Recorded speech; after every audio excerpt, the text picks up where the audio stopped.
सकता है। 2 साल से ट्रैवल कर रहे हैं हम कांग्रेस पार्टी से और लोगों में जा रहे हैं कि नुमाइंदा नहीं है। सब लोगों के दिलों में कांग्रेस पार्टी के लिए मोहब्बत है और उसी मोहब्बत आप लोग बरकरार रखते हुए कांग्रेस पार्टी को हम जिता लेके फिर एक बार साबित करना है कि ये ऊपर जो मोदी और उसकी कंपनी जो वाईसीपी एंड टीडीपी दोनों को भगाना है और कांग्रेस पार्टी को हम लोग साथ देके कांग्रेस पार्टी को भरपूर मेजोरिटी से हम लोग जिताना है। दोनों वोट हाथ के लिए, सिर्फ वो हाथ ही बदल सकता है हमारे हालात, सिर्फ हाथ से हमारे हालात बदल सकते हैं, दूसरा कोई भी नहीं है। दोनों भी B for BJP, J for Jagan and P for Pawan. ये बीजेपी हमारा टीडीपी, जगन एंड पवन जो भी है सब बीजेपी के भक्त हैं, उनकी कंपनी के ये नुमाइंदे हैं, क्या बोलते हैं अपने रिप्रेजेंटेटिव्स है वो लोग। जहां अपने हिंदुस्तान में कहीं भी वो सियासत नहीं चलती जहां अपने एपी में चल रही है। क्या बोलते हैं अपने दो पार्टी सामने दिखाने के लिए दुश्मन दुश्मन बोलते हैं, सब आपस में एक है।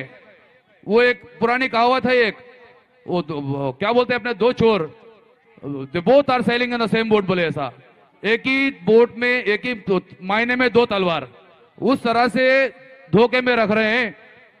इनके बातों में नको जाओ, अगर ये लोग आ गए तो सबसे बर्बाद हमारा एपी राष्ट्र होगा। అమ్మా అందరికీ నమస్కారం। ఈ పొద్దు జగన్మోహన్ రెడ్డి గారు ఏమో చెప్తున్నారు, చెప్పింది ఏమీ చేయలేదు। నేను 12 ఏళ్ళు మాట విన్నాను। నేను కూడా జగన్మోహన్ రెడ్డి అంట రాజశేఖర రెడ్డి గారు కాంగ్రెస్ ప్రభుత్వంలో చేసినట్టు చేస్తారని చెప్పుకొని నమ్మి ఆయనంట జర్నీ చేసినోడ్నే। అంతా అబద్ధాలే, అన్ని మోసాలే, చెప్పింది ఏమీ లేవు। డెవలప్మెంట్ అంటే అమ్మా 500 సంపాదించాడు, 1000 రూపాయలు 1500 సంపాదిస్తేనే అది డెవలప్మెంట్। కష్టపడి రోజుకు 500 సంపాదిస్తే 300 రూపాయలు ఒక ఏమంటారు ఇంకో 100 రూపాయలు 200 రూపాయలు అప్పు చేసే కర్మ వస్తుంది మన రాష్ట్రంలో। మనం ఈసారి జగన్మోహన్ రెడ్డి కానీ టీడీపీ కానీ ఓట్లు వేసుకొని రాష్ట్రంలో తెచ్చుకున్నామంటే ఇంకో రాష్ట్రం మన యూపీ బీహార్ మాదిరి తయారైపోతుంది। డెవలప్మెంట్ అది కాదు, కాంగ్రెస్ పార్టీ చెప్పింది కాంగ్రెస్ పార్టీ చేస్తుంది। ప్రత్యేక హోదా వస్తేనే మన భావితరాల భవిష్యత్తు మారుతుంది। ఒక్కసారి ఆలోచించండి, వీళ్ళందరూ మోసం చేశారు। మన వైసీపీ జగన్మోహన్ రెడ్డి గారు ఏదో ప్రత్యేక హోదా తెస్తాము అని మొబ్బ పెట్టారు, తేలేకపోయారు। టీడీపీ వాళ్ళు 5 ఏళ్ళు అట్ట టైంపాస్ చేశారు। మనకు ప్రత్యేక హోదా వస్తే కానీ మా భావితరాల భవిష్యత్తు కానీ పిల్లలకు ఉద్యోగాలు ఇవల్ల రావాలంటే మన కాంగ్రెస్ పార్టీ కాంగ్రెస్ ప్రభుత్వాన్ని తెచ్చుకోవాల్సిందే।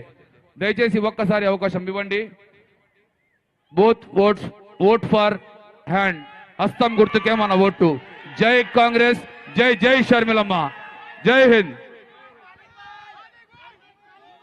సిపిఎం నగర పార్టీ వారు షరీఫ్ గారు ఒక 2 నిమిషాలు క్లుప్తంగా మాట్లాడవలసిందిగా కోరుతున్నాం।